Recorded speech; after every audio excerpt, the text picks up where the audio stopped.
stop. Don't scroll past this video. What you're about to see will shatter everything you thought you knew about Hollywood's golden age. Now I'm going to reveal the truth Hollywood has been hiding for 100 years. You believed those smiles, didn't you? Those glamorous premieres, the champagne toasts, the magazine covers promising eternal happiness. Forget it all. Behind every spotlight stood a shadow so dark it swallowed careers, fortunes, and lives whole. Tonight, we're descending into the basement of the dream factory, where dreams don't come true, they come to die. This isn't a collection of unfortunate mishaps or bad investments. This is a systematic excavation of how an industry built on illusion consumed the very people who created that magic, chewed them up and spit them out when the public appetite changed. These are stories of stars who had everything, who commanded fortunes most people couldn't imagine, who heard their names screamed by thousands. And then, silence, bankruptcy, obscurity, death in shabby apartments where no one knew their names anymore. The final story will send shivers down your spine, I promise you that. But before we get to the first name, don't forget to subscribe to the channel and like the video. You're going to want to remember where you heard these stories, because they're not the sanitized versions Hollywood wants you to know. Let's begin with a man whose face never moved, whose genius revolutionized comedy, and whose fall from grace reads like Greek tragedy written in red ink. Picture 1928. Buster Keaton stands at the absolute peak of human achievement in cinema. The man who never smiled on screen, who performed stunts that would kill lesser mortals, who directed films that are still studied in film schools today as masterpieces of visual storytelling. He was earning $3,500 per week. To put that in perspective, that's roughly $60,000 a week in today's money. He just completed construction on a Beverly Hills mansion that cost $300,000, $6 million in modern currency. The General, his Civil War epic, featured the most expensive single shot in silent film history, a real locomotive crashing through a real burning bridge into a real river. Everything Keaton touched turned to gold, and he knew it. But here's what they don't tell you about success in old Hollywood. It made you vulnerable. It made you a commodity, and commodities don't get to make their own decisions. In 1928, Keaton made what he would later call the worst business decision of his life. His brother-in-law, producer Joseph Schenck, sold his contract to Metro-Goldwyn-Mayer without consulting him, just handed him over like a piece of furniture. Charlie Chaplin warned him not to go. Harold Lloyd cautioned him about losing his independence. Keaton went anyway, believing the biggest studio in Hollywood would treat him like the genius he was. He walked into a factory, and factories don't care about genius, they care about product. MGM worked on strict assembly line principles. Everything planned in advance, everything budgeted, everything controlled. For a man who'd spent his career with complete creative freedom, who improvised his greatest gags on the spot, who trusted his instincts over any script, this was suffocation. Irving Thalberg, the so-called boy genius running MGM, refused to give Keaton a free hand despite their friendship. The studio assigned committees to oversee his films. They picked his stories without consulting him. They told him when to show up and what to do. Keaton tried to argue, tried to explain what made his comedy work. Nobody listened. The films MGM forced him to make were painful disasters. The creative spark that had defined his work flickered and died under studio interference. As his professional life collapsed, his personal life disintegrated in parallel. His marriage to Natalie Talmadge fell apart, with Natalie citing his drinking and carousing. She divorced him and won custody of their children, keeping them away from their father for years. This devastated Keaton more than anything the studio did to him. The alcohol he'd used to cope became a prison of its own. Then, the walls started closing in from all sides.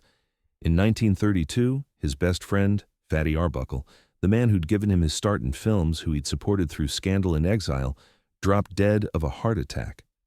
Two other close friends died shortly after. The Internal Revenue Service sued him for $28,000 in back taxes. Bankruptcy papers were filed. The man who'd built a palace was being evicted from his kingdom. February 2nd, 1933. Louis B. Mayer, the head of MGM, submitted a formal letter terminating Keaton's employment. They'd found him hosting a wild party in his dressing room, drunk beyond function. The studio that had promised him the world showed him the door. Keaton was 37 years old. His starring career in feature films was over. But it gets worse. In the depths of his alcoholism, during a binge he claimed to have no memory of, Keaton married his nurse, May Scriven, in Mexico in 1933. He didn't even know her first name was May until after the wedding, according to her later testimony.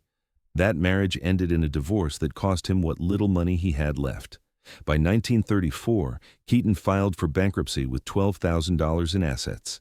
Everything gone. He spent time in mental institutions, used tricks learned from Harry Houdini to escape from straitjackets, made a series of cheap short films for Poverty Row Studios that paid him $2,500 per picture.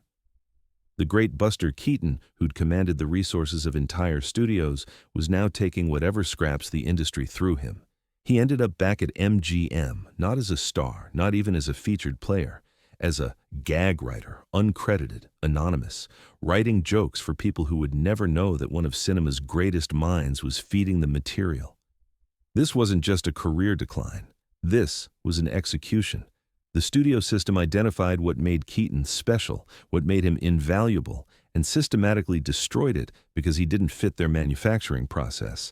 They took a man who revolutionized an art form and reduced him to a forgotten footnote writing gags for Marx Brothers movies. But if Keaton's downfall was a slow strangulation, our next star's collapse was like watching someone drown in public while crowds gathered to watch. Veronica Lake became a sensation almost by accident. During the filming of I Wanted Wings in 1941, her long blonde hair fell over her right eye during a take. That single moment, that cascading wave of gold partially obscuring one heavy-lidded eye, created the peekaboo hairstyle that women across America rushed to copy.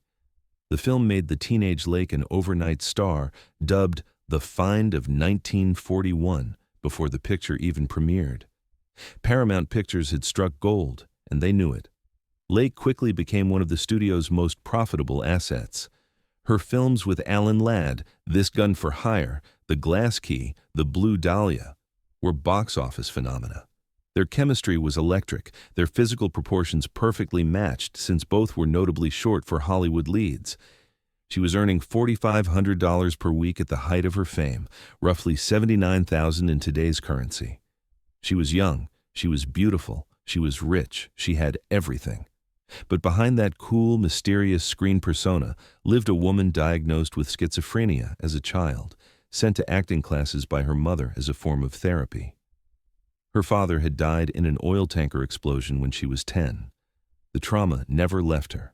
Neither did the mental health struggles that would shadow her entire life. Lake's reputation for being difficult on set wasn't Hollywood gossip. It was documented fact. During Sullivan's travels, she concealed her 6-month pregnancy from director Preston Sturgis, infuriating him to the point where he had to be physically restrained. Her co-star Joel McCrea reportedly said, "Life's too short for 2 films with Veronica Lake," though he later worked with her again on Ramrod. Frederick March refused to discuss her in interviews. Even the genial Eddie Bracken called her the bitch and said she deserved the title. The Hollywood elite shunned her. Studios grew wary.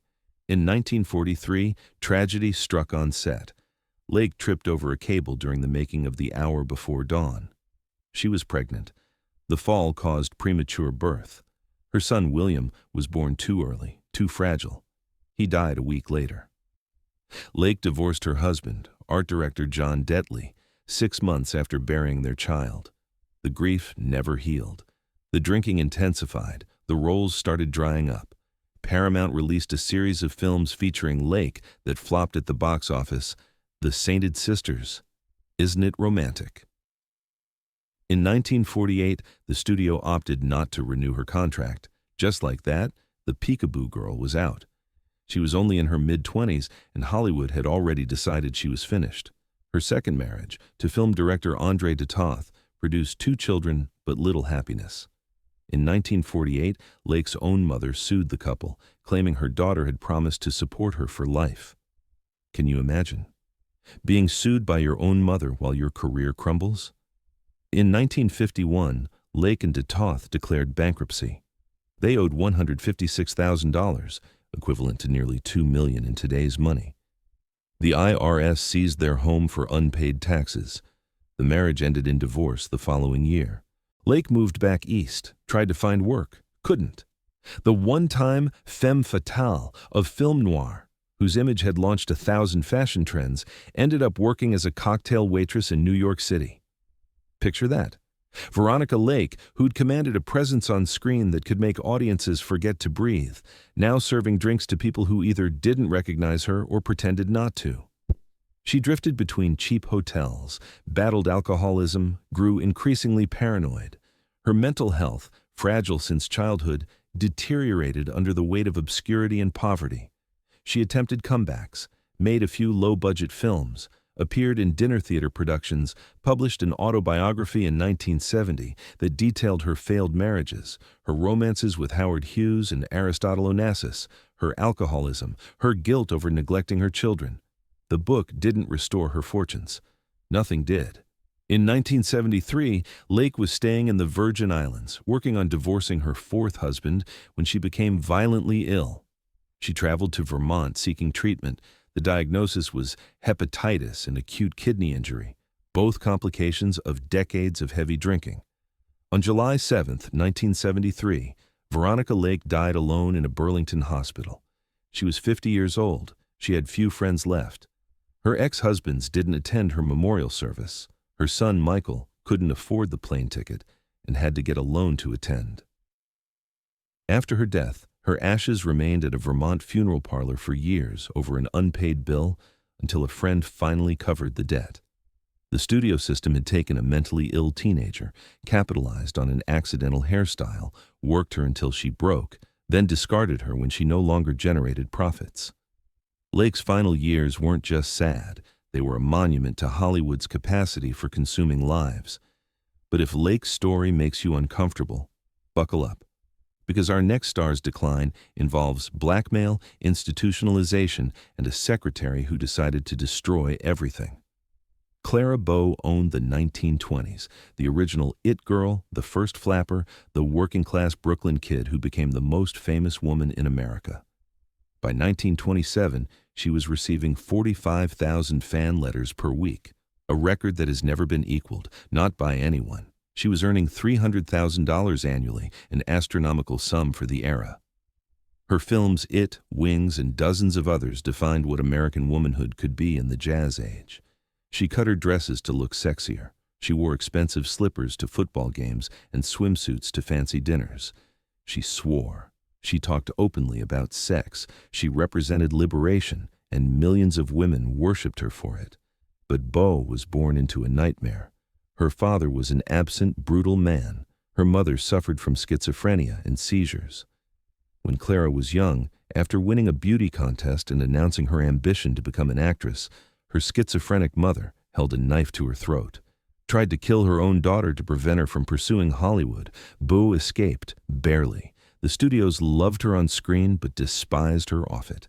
Hollywood's elite saw her as low-class, vulgar, beneath them. The fact that she was more authentic, more real than their carefully constructed personas only made them hate her more. Other stars refused to associate with her. She had fame and fortune, but few close friends. Her isolation made her vulnerable. Enter Daisy DeVoe, a hairdresser from Kentucky who met Bow in 1926 on the set of Wings. They became fast friends. DeVoe invented a secret formula for Bow's vibrant red hair. It was just bleach, but Bow didn't know that. Bow trusted DeVoe completely, made her a permanent fixture on every film, confided everything to her.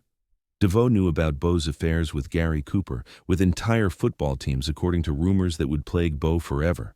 She knew about the gambling debts, the financial chaos, the studio troubles, everything. By 1930, Bow's finances were a disaster. She'd funded countless failed business ventures for her deadbeat father, lost fortunes gambling. The stress was crushing her. The transition to sound films terrified her. She had a strong Brooklyn accent and was given only 2 weeks to prepare for her sound debut, while other stars like Greta Garbo received 2 years. The microphone frightened her. On set, her anxiety became so severe that crew members noticed her hands shaking between takes.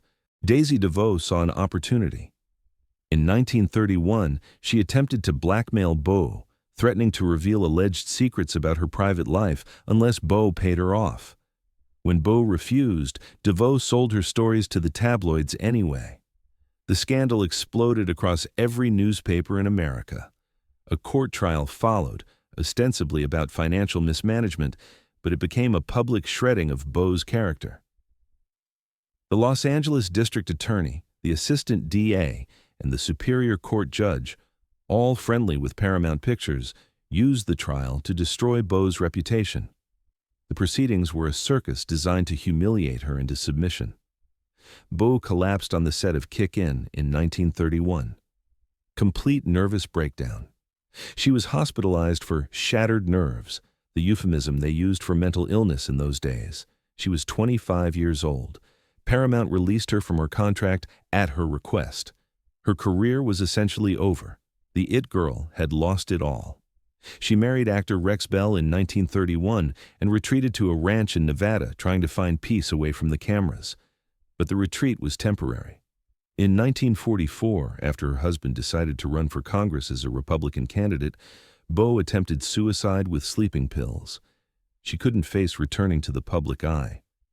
The suicide attempt failed, but it marked the beginning of her final descent. She experienced severe mental breakdowns, plagued by hallucinations and voices. Doctors diagnosed her with dementia praecox, what we'd call bipolar disorder today. She spent years moving between hospitals and psychiatric facilities. In 1949, Bow checked herself into a medical facility complaining of insomnia and abdominal pains. Doctors found nothing physically wrong and chalked it up to mental illness. They administered electroshock therapy. When she was released, Bow left her husband and sons and moved to a small bungalow in Culver City, near the movie studios she'd once ruled. She lived there in complete seclusion, surviving off her savings, speaking to almost no one. Her husband became lieutenant governor of Nevada. Her sons grew up without her. She died of a heart attack in 1965 at 60 years old, a ghost haunting the edges of an industry that had devoured her youth. The studio system didn't just fail to protect Clara Bow from exploitation, it actively participated in her destruction. When she became inconvenient, when her mental health struggles and authentic personality didn't fit their corporate image, they facilitated her removal from the public stage through a rigged trial and media circus. This wasn't negligence, this was policy. But if these stories of women destroyed by the system disturb you, wait until you hear about the man who won an Oscar and 3 weeks later committed murder-suicide in a New York apartment while nobody who knew him was surprised. Gig Young's real name was Byron Ellsworth Barr. He was born in St. Cloud, Minnesota, and raised by parents who made it clear he wasn't wanted. He'd hear his father say he resulted from a leak in the safe, a faulty condom. His father introduced him to people as a little dumbbell. The psychological damage from that childhood never healed, never stopped bleeding. But Young was talented. He worked his way into Hollywood, changed his name after playing a character called Gig Young in The Gay Sisters, and established himself as a reliable supporting player. Light comedies, romantic leads opposite Doris Day, the charming friend of the star. He was nominated for Academy Awards twice, for Come Fill the Cup in 1951 and Teacher's Pet in 1958, but didn't win. After the first nomination, he told Luella Parsons, "So many people who have been nominated for an Oscar have had bad luck afterwards." The words would prove prophetic in ways nobody could anticipate. In 1969, Young was cast as Rocky, the sleazy dance marathon MC in They Shoot Horses, Don't They? He wasn't director Sidney Pollack's choice, but the head of ABC Pictures mandated his casting.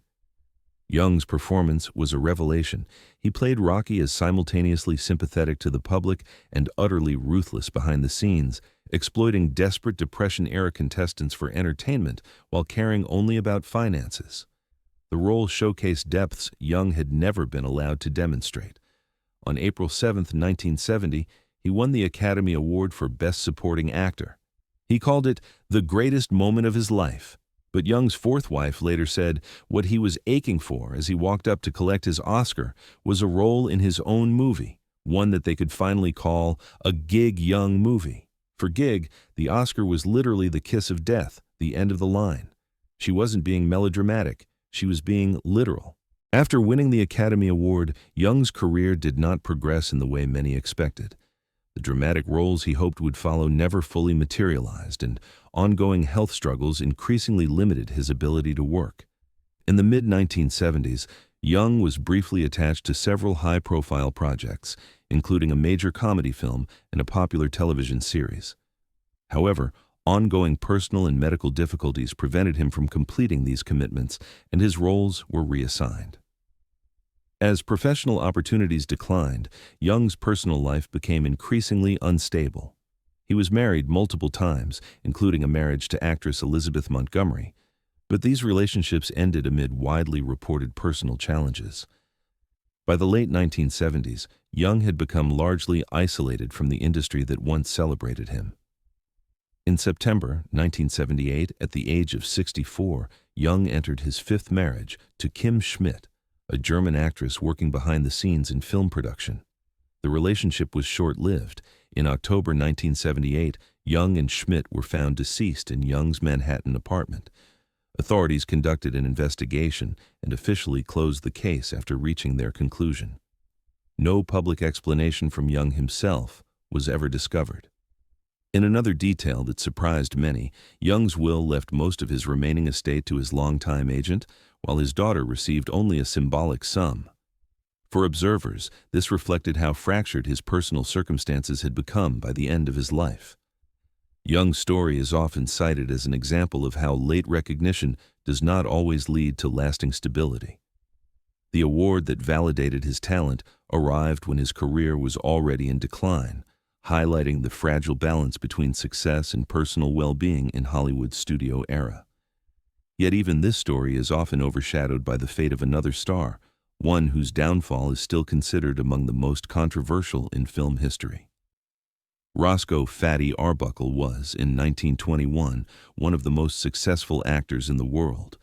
He earned extraordinary sums, starred in major box office hits, and worked closely with Buster Keaton, who later described him as both a close friend and an important mentor. That success abruptly ended after the death of actress Virginia Rappe, following a private gathering in San Francisco. Media coverage at the time portrayed Arbuckle as responsible, publishing sensational claims that quickly shaped public opinion. Arbuckle faced multiple trials. The final trial resulted in a unanimous verdict clearing him of wrongdoing, accompanied by a rare written statement from the jury affirming his innocence. Despite this outcome, the damage to his reputation proved irreversible. Industry leaders imposed restrictions that effectively removed him from the screen. Although these restrictions were later lifted, public trust had already been lost, and Arbuckle struggled to find work under his own name for the rest of his life. Arbuckle directed films under the pseudonym William Goodrich for years. Buster Keaton stood by him, risked his own reputation by offering to testify, found him directing work, supported him financially. But the comeback never came. The public wouldn't forgive him for crimes he didn't commit. The stress destroyed his health. His marriage fell apart. The money was gone.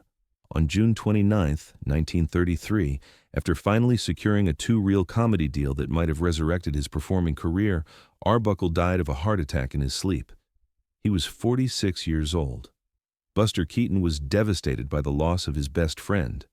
Years later, Keaton's own career would collapse at MGM, and losing Arbuckle's counsel and support only made that collapse more devastating. The Arbuckle scandal wasn't just a tragedy. It was a murder by media and moral panic, facilitated by an industry that immediately abandoned one of its biggest stars rather than defend him.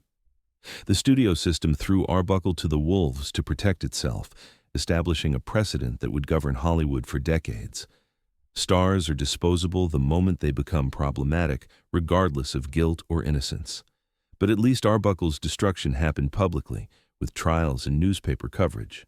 Our next star's downfall happened quietly, in the shadows, until she ended up dead and cold in a car, and the questions still haven't been answered.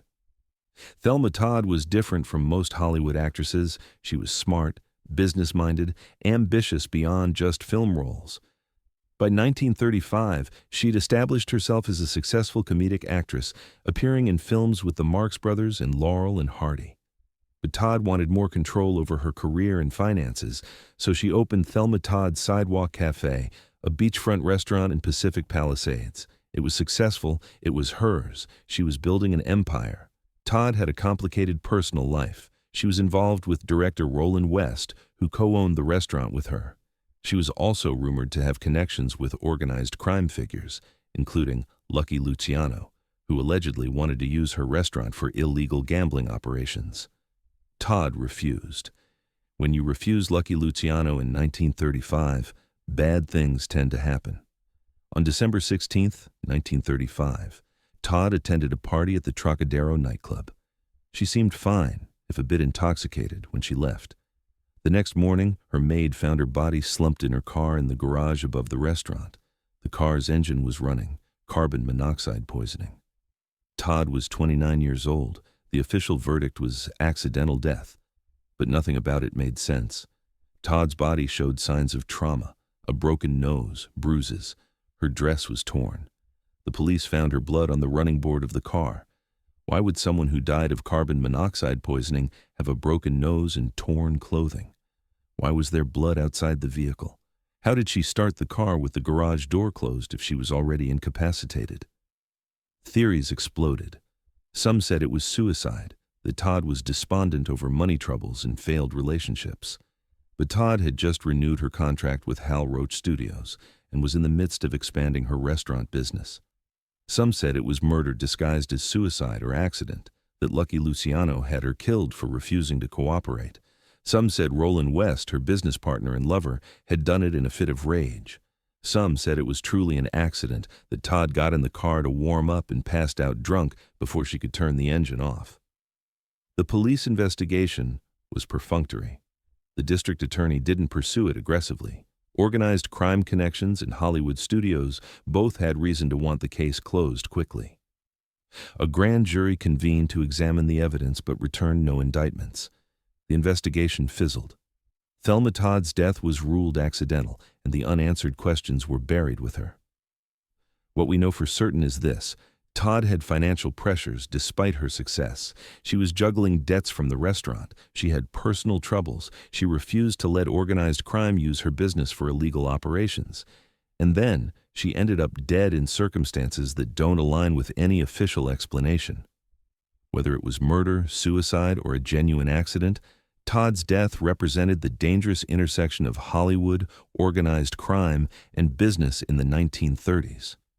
Women who tried to exercise independence and control over their careers often found themselves in situations where that independence became fatal. The system couldn't control Thelma Todd the way it controlled contract players, so Todd ended up in a garage with a running engine and bruises that were never explained. The investigation that should have followed never happened. Another inconvenient Hollywood death swept under the rug. But Todd's mysterious death at least attracted attention, brief as it was. Our next star vanished from memory while still alive, destroyed by a scandal weaponized by the studio that employed her. Gloria Grahame could act. She proved it with an Academy Award for The Bad and the Beautiful in 1952 and nominations for Crossfire. She specialized in playing damaged, complicated women in film noir, characters who matched her off-screen persona more than studios would have preferred. Graham's personal life was messy. Her marriages were turbulent. In 1948, she married director Nicholas Ray. The marriage was volatile from the start, marked by affairs and arguments, but what destroyed Graham's reputation wasn't infidelity or divorce. It was who she married next. In 1960, after divorcing her fourth husband, Grahame married Tony Ray. Who was Tony Ray? Nicholas Ray's son, her former stepson, the man she'd helped raise when he was a child. The scandal was immediate and devastating. Hollywood, already wary of Graham's difficult reputation, recoiled. The roles dried up. The whispers intensified. Grahame was labeled a predator, a scandal, unmarketable. But here's what nobody talks about. Tony Ray was not a child when they married. He was an adult who pursued the relationship willingly.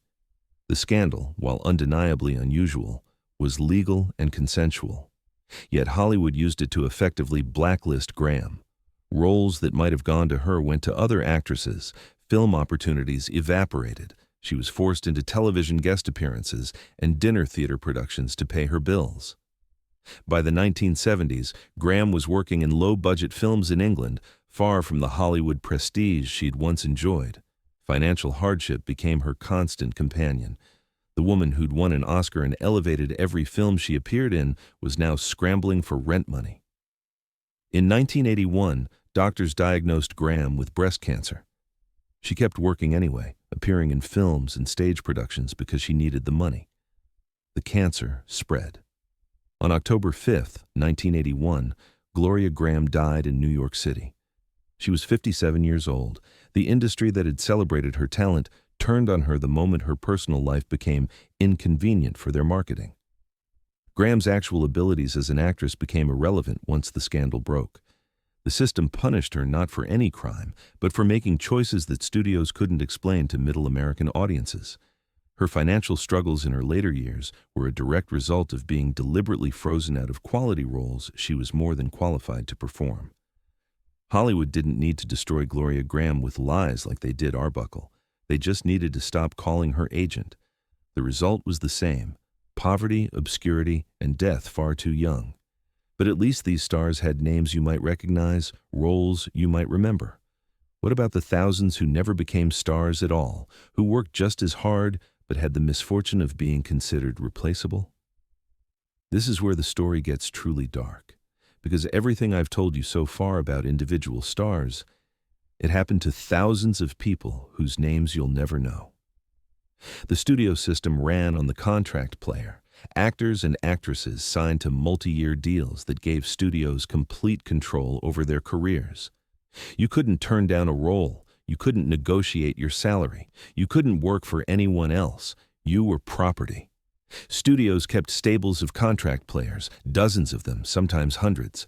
For every star like Clark Gable or Joan Crawford, there were 50 actors whose names appeared in small print in the credits, who worked constantly but never achieved real fame or financial security.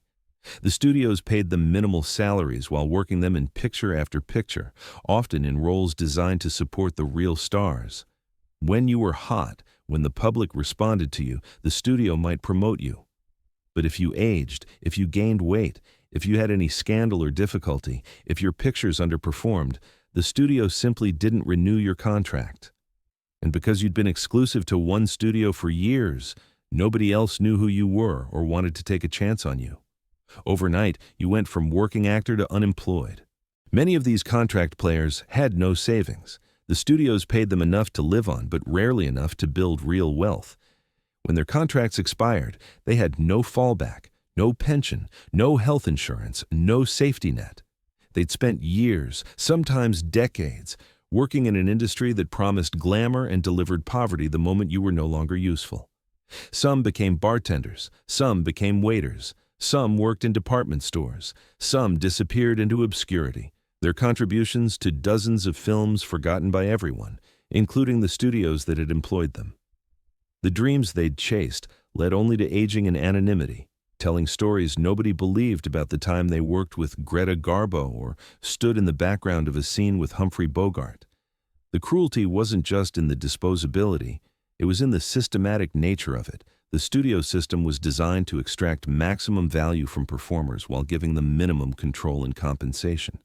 It was industrial-scale exploitation dressed up in evening gowns and tuxedos, and it happened to thousands of people whose stories will never be told because nobody remembers their names.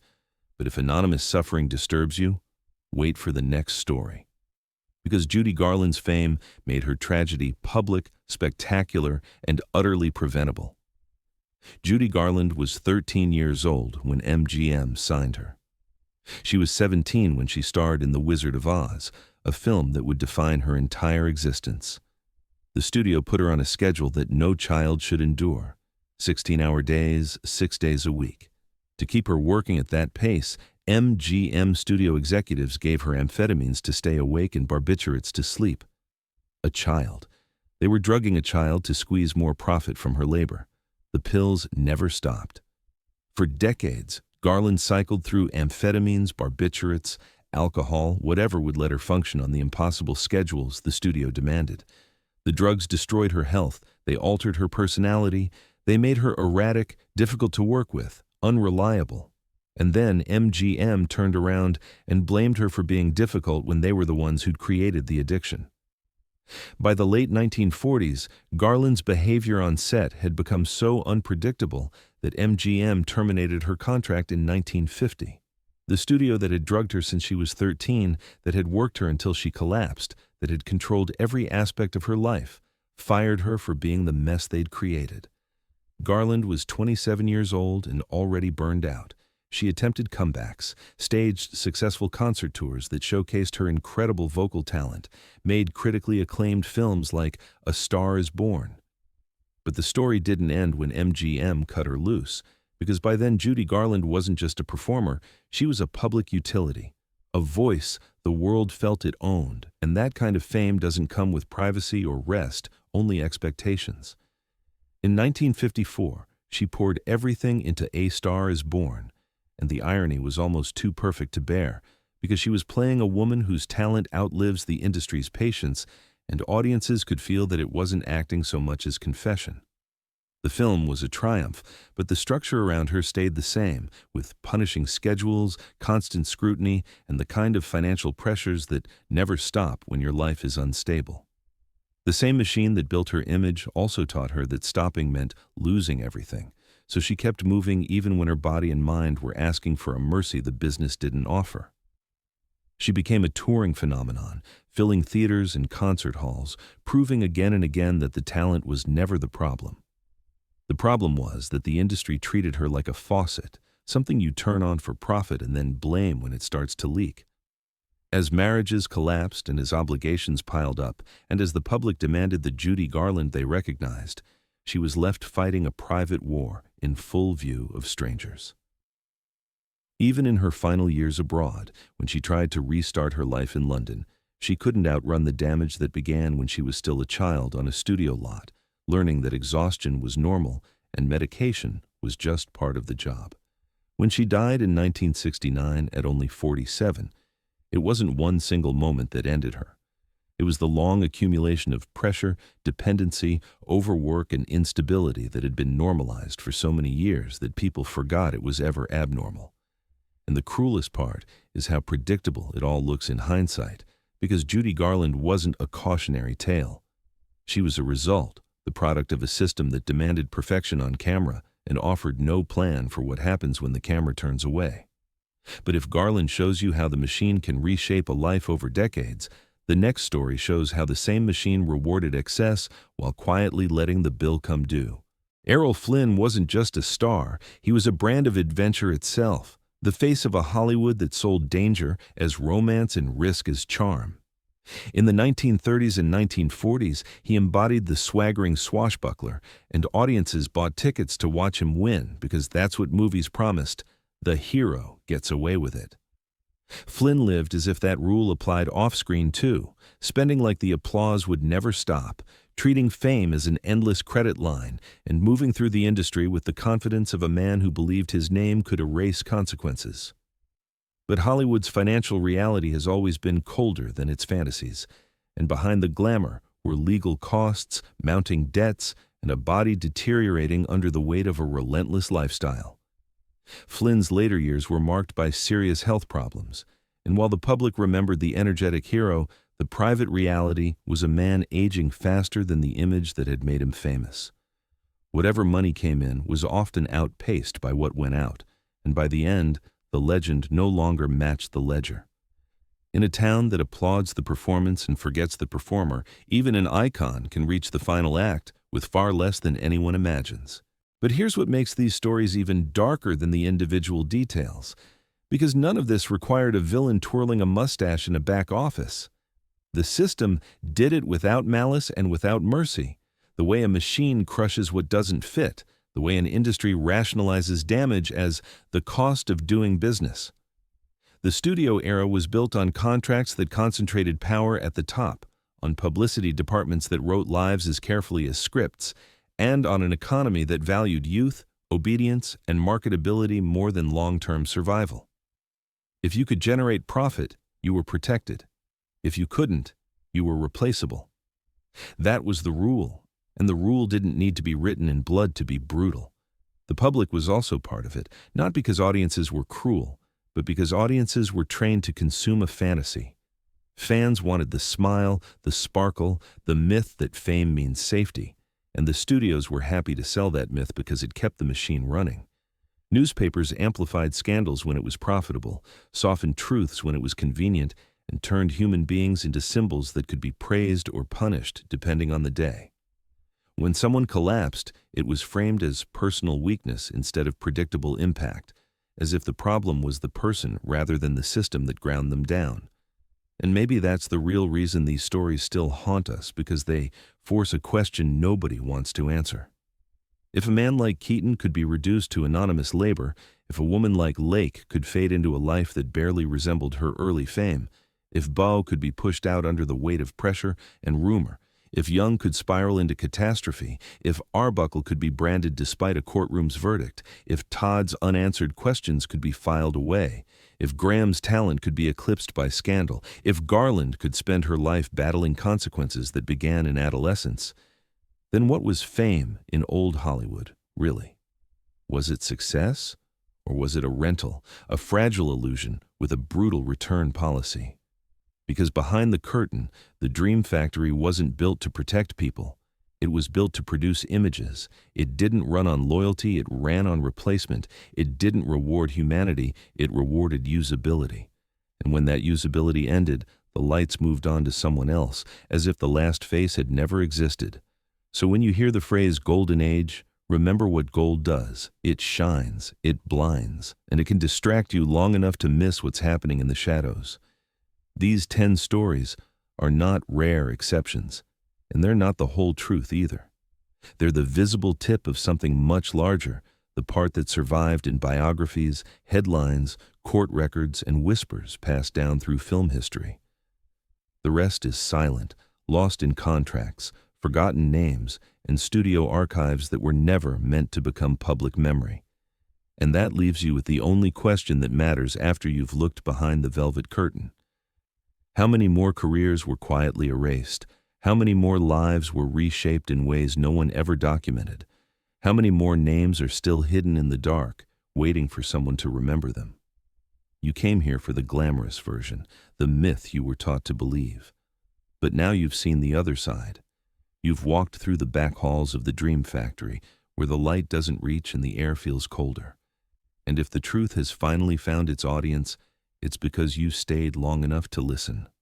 Welcome to Dark Hollywood.